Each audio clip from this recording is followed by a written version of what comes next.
Hello, everyone, and thanks for joining. My name is Jason White, and I'm the Senior Vice President of Global Publishers for LiveRamp.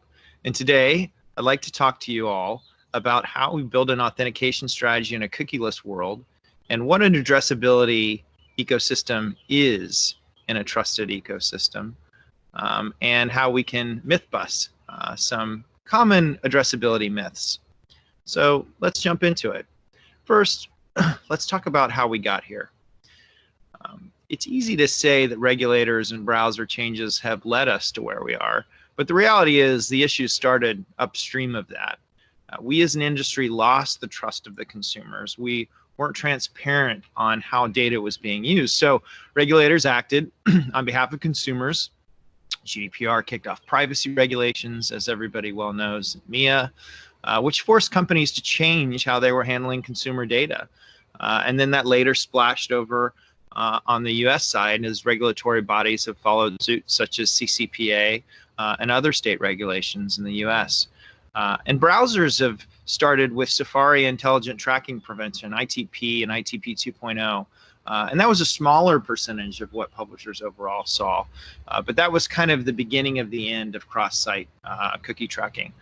As most recently, Google made their announcement on the heels of Safari that by the beginning of 2022, the cookie will be gone. So we believe that we need to fundamentally change the ecosystem and put consumers in control of their data. We're working to build an ecosystem built on a trusted value exchange of content or services in exchange for data, in most cases email address. This new ecosystem brings both publishers and marketers closer to the consumer and also closer to each other. So let's start with myth number one. There are other solutions that solve for advertisers' core use cases. Well, people say this, but it just isn't true. So let's unpack the core use cases for advertisers. Advertisers are looking for global frequency capping, they're looking for global targeting, and they're looking for global measurement so that they can dedupe and get unique reach. That creates the best business outcomes for advertisers. Any chief investment officer at any agency or advertiser direct, when you speak with them, and we've been working with advertisers for decades, this is what their core use case is. So when you look at some of the things in GitHub and the sandbox that have been talked about, Turtle Dove, Flock, Sparrow, they're just too nascent to be real solutions, and realistically will only be GitHub ideas for several quarters to come.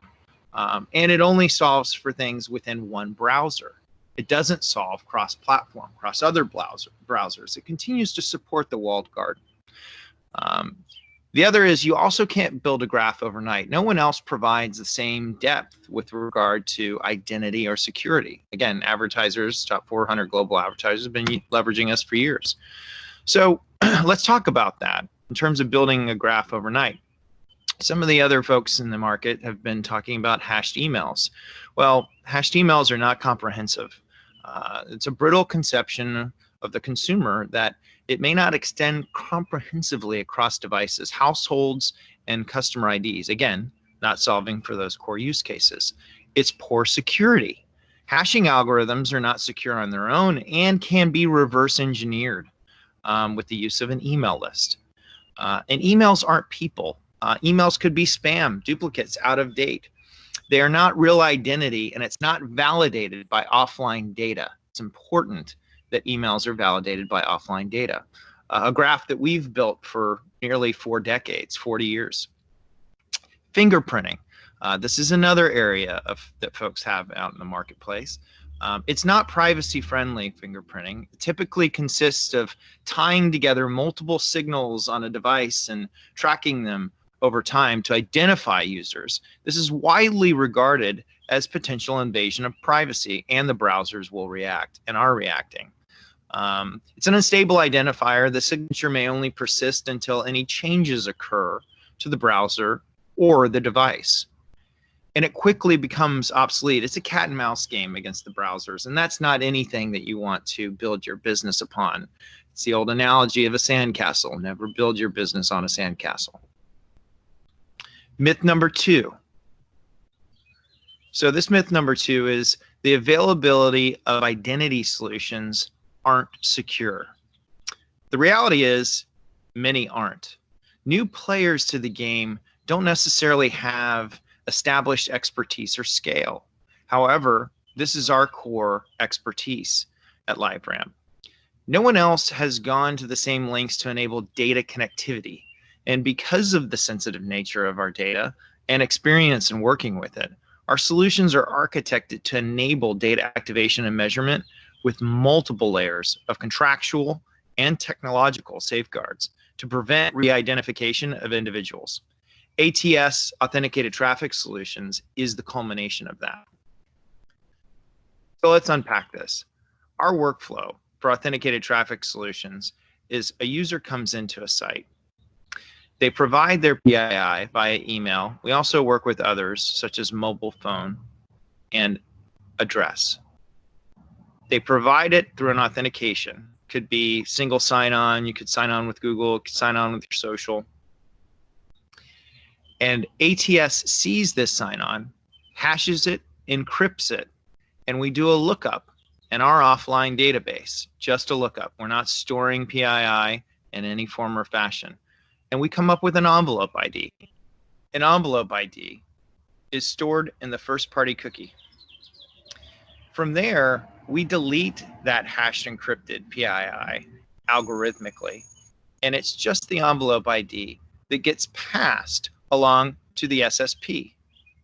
The SSP has been integrated with us for over 2 years. We've been laying train tracks with all of the platforms, and they know to call us, our LiveRamp API, and we return an identity link, and it's specific for that individual SSP. So a good way to think about it is OpenX will get yellow, Index will get blue, PubMatic will get red, all different identity links that only we have the key for.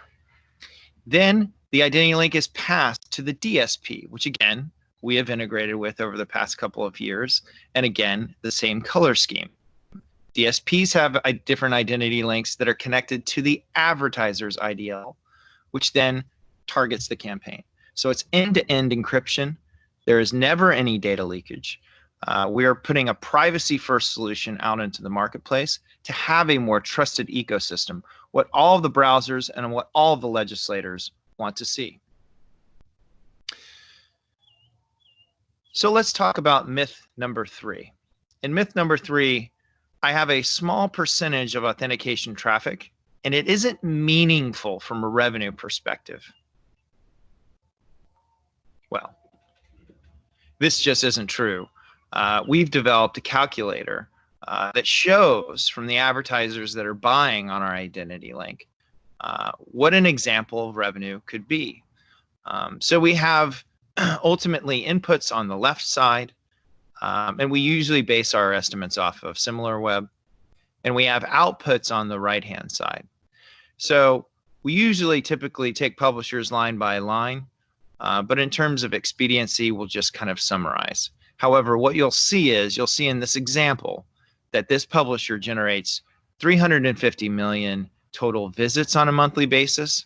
40% of their traffic is ultimately cookieless, and that's Safari and Firefox, and we're seeing that across all of our publishers today, and all the publishers are painfully aware of this. There is some COVID in these numbers, but then we see cookieless CPMs around 50 cents. And then we see Chrome CPMs around $3. But then we see our advertisers' identity link campaigns. They're willing to pay about 22% more because this is an authenticated user versus a cookie user that's only targeting a device. You're actually targeting a real person. So there are better outcomes here, and advertisers are willing to pay a premium for that. Then we look at the addressability that a publisher has. Most publishers generally have about 10%. And again, going back on the myth of I don't have enough, what a lot of publishers don't understand is they have a tracker on how many people are authenticating on their site, and they do this through their analytics platform, Adobe's, et cetera. And they can see that about 2 to 5% are authenticating or signing up for a newsletter on a site. However, what they don't see is they don't see the amount of people that are clicking in from their newsletters on a daily basis. And this can be considerable. It can be about 5% of a publisher's traffic. So when we take all of those numbers in this example, we see that there's an opportunity to increase the overall cookieless CPMs on the cookieless browsers by 62%, bringing it from 50 cents to 81 cents.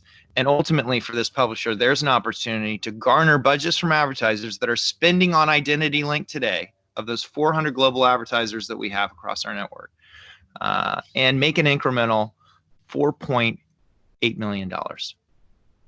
And this is US. So that concludes our presentation today. Thanks for your time. Hopefully, this gives you a good understanding of authentication and addressability and why authentication strategies are hugely important, and the myths that are out there, and how LiveRamp authentication traffic solution can help you achieve your revenue goals today.